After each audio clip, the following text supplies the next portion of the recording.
Assalamualaikum warahmatullahi wabarakatuh. Salam guru penggerak. Perkenalkan, saya Diah Atmarini, calon guru penggerak angkatan 9 dari SD 5 Hadipolo, Kecamatan Jekulo, Kabupaten Kudus. Dalam kesempatan kali ini, saya akan menjelaskan demonstrasi kontekstual modul 1.3 Visi Guru Penggerak. Model manajemen perubahan inquiry apresiatif. Inquiry apresiatif atau IA merupakan suatu pendekatan manajemen perubahan yang kolaboratif dan berbasis kekuatan. Inquiry apresiatif atau IA menggunakan prinsip-prinsip utama psikologi positif dan pendidikan positif. Inquiry apresiatif berusaha fokus pada kekuatan yang dimiliki setiap anggota dan menyatukan untuk menghasilkan kekuatan tertinggi. Inquiry apresiatif untuk mengidentifikasi hal baik yang telah ada di sekolah dan mencari cara bagaimana hal tersebut dapat dipertahankan dan memunculkan strategi untuk mewujudkan perubahan ke arah yang lebih baik. Visi Guru Penggerak. Terwujudnya generasi unggul yang berkarakter profil pelajar Pancasila, menguasai iptek dan berbudaya lingkungan. Penjelasan komponen visi. Yang pertama, generasi unggul yang berkarakter profil pelajar Pancasila menggambarkan peserta didik yang memiliki profil pelajar Pancasila, yaitu beriman dan bertakwa kepada Tuhan Yang Maha Esa, mandiri, berpikir kritis, kreatif, gotong royong, dan berkebinekaan global. Yang kedua, menguasai iptek, menggambarkan peserta didik yang terampil dan memiliki kemampuan memanfaatkan teknologi dalam pembelajaran. Yang ketiga, berbudaya lingkungan, menggambarkan peserta didik yang memiliki kesadaran dan kepedulian untuk senantiasa menjaga serta melestarikan lingkungan. Tahap prakarsa perubahan berdasarkan model ATAP, yaitu aset, tantangan, aksi, dan pembelajaran. Aset terdiri dari yang pertama, peserta didik di lingkungan sekolah sudah mengenal perkembangan media sosial. Yang kedua, sekolah memiliki beberapa fasilitas yang mendukung pemanfaatan teknologi. Yang ketiga, guru memiliki kemampuan untuk menerapkan teknologi dalam pembelajaran.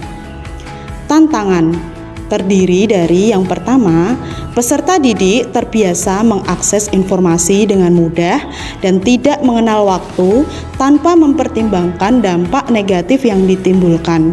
Yang kedua, menciptakan pembelajaran yang menyenangkan dan berpusat pada peserta didik. Yang ketiga, perlu menentukan teknologi yang tepat sehingga mampu meningkatkan motivasi dan keaktifan peserta didik. Aksi. Yang pertama, mengadakan sosialisasi dampak positif dan negatif penggunaan media sosial melalui pembelajaran di kelas. Yang kedua, menerapkan model dan media pembelajaran berbasis iptek sesuai dengan karakteristik peserta didik. Yang ketiga, memanfaatkan teknologi untuk meningkatkan motivasi dan keaktifan peserta didik. Pembelajaran yaitu menciptakan pembelajaran berbasis iptek untuk meningkatkan motivasi dan keaktifan peserta didik. Prakarsa perubahannya yaitu menciptakan pembelajaran berbasis iptek untuk meningkatkan motivasi dan keaktifan peserta didik. Model inquiry apresiatif yaitu Bagja. B. Buat pertanyaan utama. A. Ambil pelajaran. G. Gali mimpi. J. Jabarkan rencana. A. Atur eksekusi. Tahapan Bagja yang pertama yaitu buat pertanyaan utama. Pertanyaannya, bagaimana cara menciptakan pembelajaran berbasis iptek untuk meningkatkan motivasi dan keaktifan peserta didik? Tindakannya Yang pertama, melakukan diskusi dengan kepala sekolah dan rekan sejawat. Yang kedua, mencari referensi dan praktik baik tentang cara menciptakan pembelajaran berbasis iptek untuk meningkatkan motivasi dan keaktifan peserta didik. Yang ketiga, membangun komunitas praktisi. Yang keempat, mencari tahu karakter dan potensi peserta didik berdasarkan asesmen diagnostik. Yang kelima, berdiskusi dengan peserta didik mengenai pembelajaran yang mereka sukai dan membuat kesepakatan kelas. Tahapan Bagja yang kedua yaitu ambil pelajaran. Pertanyaannya, yang pertama, siapakah guru yang ahli di bidang teknologi dan selalu menerapkan pembelajaran berbasis iptek di kelas? Yang kedua, apa saja teknologi yang digunakan dalam pembelajaran? Yang ketiga, bagaimana cara memilih media atau teknologi pembelajaran yang tepat sehingga dapat meningkatkan motivasi dan keaktifan peserta didik? Tindakannya yang pertama, mencari referensi tentang tokoh guru yang ahli di bidang teknologi. Yang kedua, mencari referensi tentang pembelajaran berbasis iptek, mencari tahu berbagai media atau teknologi yang sering digunakan dalam pembelajaran sehingga dapat meningkatkan motivasi dan keaktifan peserta didik. Yang ketiga, berdiskusi dengan rekan sejawat mengenai cara memilih teknologi yang tepat sehingga mampu meningkatkan motivasi dan keaktifan peserta didik. Tahapan Bagja yang ketiga yaitu gali mimpi. Pertanyaannya yang pertama, apakah pembelajaran berbasis iptek dapat meningkatkan motivasi dan keaktifan peserta didik? Yang kedua, bagaimana agar semua guru dapat menerapkan pembelajaran berbasis iptek? Yang ketiga, apa harapan yang ingin dicapai dengan menerapkan pembelajaran berbasis iptek? Yang keempat, adakah keterkaitan antara pembelajaran berbasis iptek dengan profil pelajar Pancasila? Tindakannya yang pertama, menyusun lembar observasi tentang motivasi dan keaktifan peserta didik. Yang kedua, melakukan kolaborasi dengan rekan sejawat untuk melaksanakan pembelajaran berbasis iptek. Yang ketiga, melakukan diskusi mengenai harapan yang ingin dicapai dalam melaksanakan pembelajaran berbasis iptek. Yang keempat, melakukan konsultasi atau refleksi dengan pihak yang berkompeten tentang dimensi profil pelajar Pancasila. Tahapan Bagja yang keempat yaitu jabarkan rencana. Pertanyaannya, yang pertama, apa langkah pertama yang dapat dilakukan untuk mulai membiasakan pembelajaran berbasis iptek?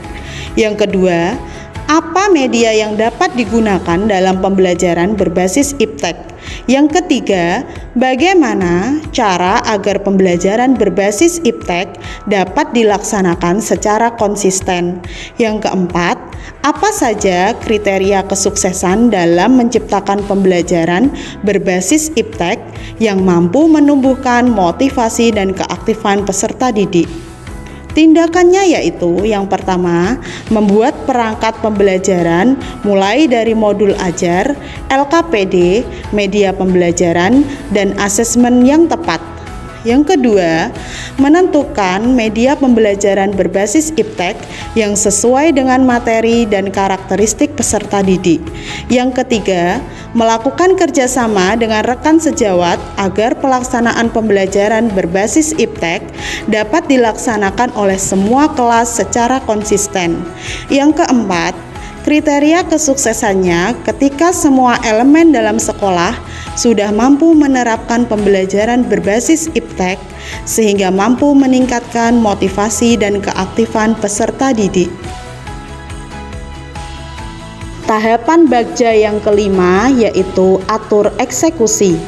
Pertanyaannya, yang pertama, siapa yang bisa mengarahkan atau memantau atau bertanggung jawab agar kegiatan pembelajaran berbasis iptek dapat berjalan dengan baik dan konsisten? Yang kedua, apa saja kegiatan yang harus dilakukan demi tercapainya pembelajaran yang berbasis iptek untuk meningkatkan motivasi dan keaktifan peserta didik. Yang ketiga, apa rencana tindak lanjut yang akan dilakukan? Tindakannya, yang pertama, kepala sekolah, tim pengembang kurikulum, Wakasek, Dewan Guru dan Wali Murid.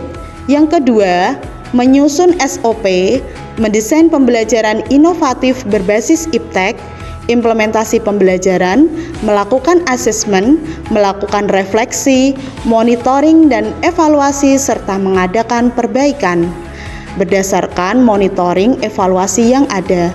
Yang ketiga, mengembangkan rencana tindak lanjut dengan berkolaborasi dengan rekan sejawat. Demikian penjelasan saya mengenai demonstrasi kontekstual pada modul 1.3 Visi Guru Penggerak. Terima kasih telah menonton. Wassalamualaikum warahmatullahi wabarakatuh.